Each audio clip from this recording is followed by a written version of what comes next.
Hada.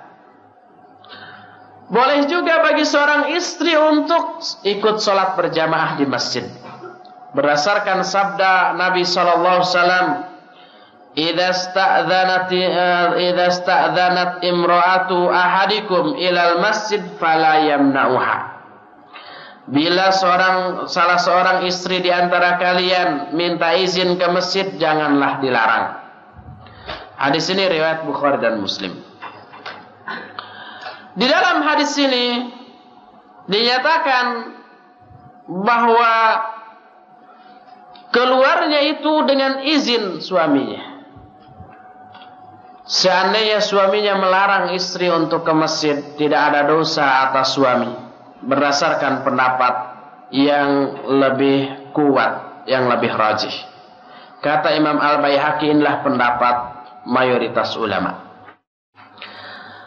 Adapun hadis yang menyatakan la tamna'u ima Allahi masajid Allah, jangan kalian larang para wanita untuk menuju masjid-masjid Allah, falaisal amru fihi alal wujub. Perintah di sini, perintah janganlah kamu larang, itu tidaklah mengandung arti wajib. Karena kalau mengandung arti wajib, untuk apa minta izin? Berarti minta izinnya itu tidak punya makna. Kalau minta izin bisa diizinkan, bisa tidak. Kalau minta izin wajib diizinkan, ya bukan izin namanya. Tapi sekalipun seorang wanita boleh sholat di masjid, tetap saja sholat mereka di rumahnya lebih utama daripada menghadiri sholat jamaah. Berdasarkan sabda Nabi sallallahu alaihi wasallam, sholatul mar'ati fi baitiha afdalu min sholatiha fi hujratiha, wa sholatuha fi makhda'iha afdalu min sholatiha fi baitiha. Sholat seorang wanita di rumahnya lebih utama daripada sholat dia di luar rumah. Dan sholat dia di kamarnya lebih utama daripada sholatnya di dalam rumahnya tetapi di luar kamar. Hadis ini sahih dikeluarkan Imam Abu Daud, Ibnu Khuzaimah, Al-Hakim dan yang lain-lainnya. Boleh juga seorang wanita pergi ke pasar atau ke tempat lain untuk keperluan-keperluan tertentu, tapi dengan syarat ma'al hasyamatit tamah wal iltizam bizi syar'i wa hifdzil jawarih min iqtirafil munkarat. Tetapi dia harus memelihara kehormatan diri secara sempurna, juga iltizam, berpegang teguh kepada tata cara berpakaian yang mengikuti syariat, serta memelihara anggota badan dari perbuatan-perbuatan mungkar. Boleh ke pasar, ke warung, atau ke tempat-tempat yang lainnya. Ini didasarkan kepada sebuah hadis riwayat Bukhari dan Muslim dari Aisyah radhiyallahu anha. Kata Aisyah, kharajat Saudah binti Zam'ah lailan fara'aha Umar fa'arafaha faqala innaki wallahi la tukhfina alaina. Faraja'at ila Nabi sallallahu alaihi wasallam fadzakarat dzalika lahu wa huwa fi hujrati yata'ashsha wa inna fi yadihi la'arqan fa anzala alaihi farafa'a anhu wa huwa yaqulu qad adina Allahu lakunna an takhrujna li hawaijikunna. Kata Aisyah, suatu saat Saudah ini salah seorang istri Nabi SAW, keluar pada malam hari. Dilihat oleh Umar. Umar mengenal bahwa ini Saudah. Apakah ini berarti bahwa Saudah tidak bercadar? Karena dikenali Umar bercadar. Dalam riwayat lain dikenalinya karena Saudah ini orangnya tinggi besar. Dari tubuhnya aja sudah ketahuan bahwa ini adalah Saudah. Kata Umar, sungguhnya engkau, hei Saudah, demi Allah engkau tidak samar atas kami, engkau Saudah. Ini merupakan sikap protes Umar, kenapa istri Nabi malam-malam keluyuran atau keluar. Lalu Saudah kembali kepada Nabi, ke Nabi sallallahu alaihi wasallam, lalu menceritakan hal itu kepada beliau. saat itu Nabi SAW berada di kamarku, kata Aisyah, sedang makan malam, dan di tangannya itu ada segelas susu. Lalu turunlah satu ayat, fa'anzala alaihi, turunlah satu ayat kepada Nabi SAW, farafa'anhu wa huwa yaqul qad adzinallahu lakunna an takhrujna lihawaijikunna. Kata Rasul SAW, Allah telah mengizinkan bagi kalian untuk keluar memenuhi hajat-hajat kalian. Salah satu ayat yang turun itu surah Al-Ahzab itu. Ini hal yang ketiga yang menyatakan seorang wanita tidak boleh keluar kecuali atas izin suaminya. Rabi'an, yang keempat, antahrisu ala malihi wa la tatasarrafu fihi bi ghairi ridha wa la tunfiquhu bi ghairi ilmi. Hendaklah si istri menjaga harta suaminya dan tidak boleh mengeluarkan harta suaminya tanpa ridhonya, dan tidak boleh menginfakkan harta suaminya tanpa sepengetahuannya. Berdasarkan sabda Nabi SAW, la tunfiqu imra'atun syai'an min baiti zawjiha illa bi'idni zawjiha. Qila ya Rasulullah wala ta'am, qal dzaka afdalu amwalina. Kata Nabi SAW, tidak boleh seorang wanita menginfakkan sesuatu pun dari rumah suaminya kecuali dengan izin suaminya. Ada orang bertanya, bagaimana dengan makanan, apa juga tidak boleh? Kata Nabi SAW, makanan itu adalah harta kita yang paling utama. Boleh tidak kalau memberikan makanan?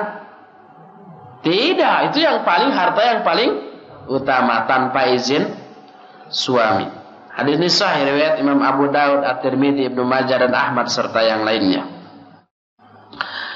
Juga sabda Nabi SAW dalam riwayat lain, idza a'tat al-mar'atu min baiti zawjiha bi thaybi nafsin ghaira mafsada kana laha mithlu ajri laha ma nawat husnan walil khazini mithla dzalik. Apabila seorang wanita memberikan dari rumah suaminya sesuatu harta atau makanan yang baik, yang tidak rusak, tidak basi, maka tentu saja atas izin suaminya, bagi istri itu memperoleh pahala. Baginya apa-apa yang dia niatkan berupa kebaikan, dan bagi khazin itu pun seperti itu, bagi penjaga pun seperti itu. Itu yang keempat, harus memelihara, menjaga harta suami. Adapun kewajiban istri yang kelima adalah an takhdimahu fid dar wa tusa'idahu ala asbabil 'aishil hasan fa inna dzalika yu'inuhu ala tafarrug lima huwa fihi wala siyama in kana mustaghilan bil ilm. Kelima adalah si istri menservis suaminya di dalam rumahnya, melayaninya dan membantunya untuk memperoleh ma'isyah yang baik. Karena hal itu akan membantu suami di dalam tafarrug terhadap pekerjaannya. Tafarrug itu khusus menangani pekerjaannya. Terutama apabila sang suami ini sibuk dengan ilmu. Sebagai talibul ilm, sebagai da'i, sebagai ustaz yang sehari-harinya tetap jelas harus belajar, membuka kitab karena dia harus mengajarkan, maka bantuan si istri sangat dan sangat besar sekali. Mungkin ikhwan atau akhwat pernah mendengar kisah seseorang yang kemudian masyhur dengan sebutan Ibnu Daqiqil Id, anak Daqiqil Id. Daqiqil Id ini laqab, bukan nama yang sebenarnya. Seorang alim besar. Ini adalah Syiaru A'lamin Nubala, susunan Imam Adz-Dzahabi rahimahullah. Seorang alim besar, ceramahnya, pengajiannya selalu disambut oleh orang dengan sambutan yang positif, dihormati dan diagung-agung. Setiap ngajar pasti mutaassir, mempunyai pengaruh kepada mustami'nya. Wa dzakaru mahasinahu. Orang-orang pun menyebut-nyebut kebaikannya luar biasa. Istrinya yang punya peran besar di dalam membantu kesuksesan suaminya ini ingin membuktikan bahwa tanpa bantuan dan dukungan istrinya, suaminya nggak akan sesukses itu. Dia ingin buktikan. Ini menyimpang dari ini nggak apa-apa ya, sebab saya lihat banyak yang ngantuk, mungkin akibat pepes. Suatu saat pas akan sholat di akhir Ramadan, keesokan harinya si alim ini akan memberikan khutbah Id. Dan seperti biasa, sepulang khutbah banyak tamu yang harus dijamu. Istrinya ingin membuktikan bahwa dia punya peran besar. Sejak akhir Ramadan dia merengek kepada suaminya minta bahan-bahan kue. Kalau sekarang tepung ya, terigu, mentega, gula, seterusnya, mahal itu, sembako, semua itu. Dalam bahasa Arab, tepung pembuat kue itu disebut daqiqul id. Daqiq itu tepung. Id itu ya id, tepung untuk persiapan hari. Merengek, daqiqil id, daqiqil id. Tak lama kemudian aina daqiqil id. Terus minta itu. Suaminya harus persiapan besok ceramah, khutbah itu. Terganggu dengan tuntutan istrinya, dalam benaknya daqiqul id ini selalu terbayang. Tapi dia nggak punya waktu untuk ikhtiar. Dari mana ini? Tapi ingin memberikan memenuhi permintaan suaminya, daqiqil id. Tapi istrinya. Akhirnya sampai esoknya idnya pun tidak dapat juga. Akhirnya dia pergi ke lapangan untuk id. Tapi masih dihantui pikirannya. Kemudian seperti biasa dia ceramah, hanya kelihatan hambar. Terganggu konsentrasinya kan. Sedang seru-serunya dia ngomong, teringat lagi daqiqil id. Di tengah omongannya dia berseru, daqiqil id. Orang-orang kaget. Sembako sekarang. Setelah selesai dia pulang ke rumah. Dan seperti biasa orang-orang mengikutinya untuk banyak bertanya, bersilaturahmi. Dia membayangkan di rumah nggak ada apa-apa, bagaimana cara menjamunya. Begitu sampai di rumah kaget. Makanan telah tersedia secara lengkap. Entah dari mana ini. Daqiqil idnya padahal nggak ada. Sampai di rumah istrinya bertanya kepada orang-orang bagaimana ceramah suami saya. Nah, kemudian diceritakan lain daripada yang lain. Lalu dia cerita itu karena memang saya mengganggu. Saya ingin buktikan bahwa kalau suami tidak didukung oleh istrinya, dia tidak akan bisa konsentrasi penuh. Saya sudah punya bahan daqiqil id ini tanpa sepengetahuan suami. Dia kerja juga. Tapi saya ingin bahwa suami itu bisa sukses, dipuji orang itu karena dukungan istrinya. Bayangkan kalau istri setiap hari ngerengek, ya, minta mobil, minta rumah, kulkas, dan seterusnya. Nanti bisa keluar itu ketika ceramahnya.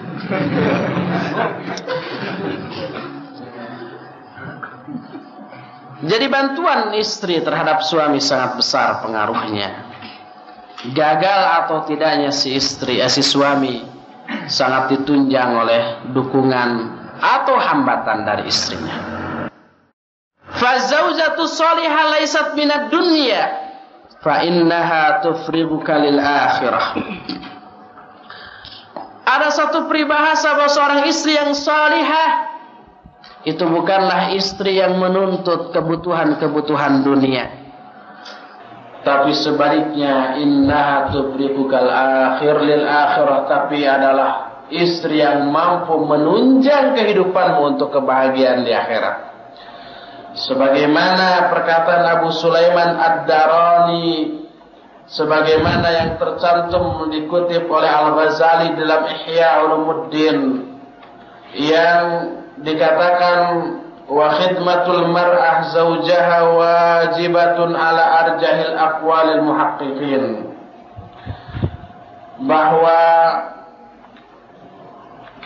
khidmah atau servis seorang wanita, seorang istri kepada suaminya wajib berdasarkan pendapat yang lebih rajih dari kalangan muhaqqiq. Adapun pendapat yang menyatakan bahwa seorang istri tidak wajib melayani suami, ini sesuatu yang dhaif. Syekh Al-Albani hafizahullah taala menyatakan dalam Adabuz Zifaf bahwa khidmah atau servis pelayanan seorang istri wajib ditunaikan secara ma'ruf sesuai dengan kemampuan istri. Dan servis wanita-wanita Badui yang hidup di pegunungan tentu saja berbeda dengan servis wanita-wanita perdesaan, atau berbeda juga dengan servis wanita-wanita yang lemah.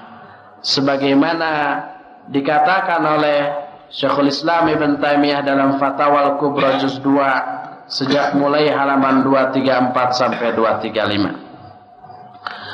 Fa in ajazatil zaujah an fi'li syai'in fala yukallifuha min amriha syatata wa in istata'a al-qiyamu bihi fa'ala. Li hadits Aisyah radhiyallahu anha qalat kana Rasulullah sallallahu alaihi wasallam yakhitu thawbahu wa yakhsifu na'lahu wa yasna'u ma yasna'u ar-rajulu fi ahlihi. Kalau seorang istri lemah, tidak mampu untuk melaksanakan satu pekerjaan, tidak boleh seorang suami memaksa si istri itu untuk melakukan hal itu, memerintahkan. Pokoknya harus, kalau enggak ditaruh, umpamanya. Itu tidak boleh.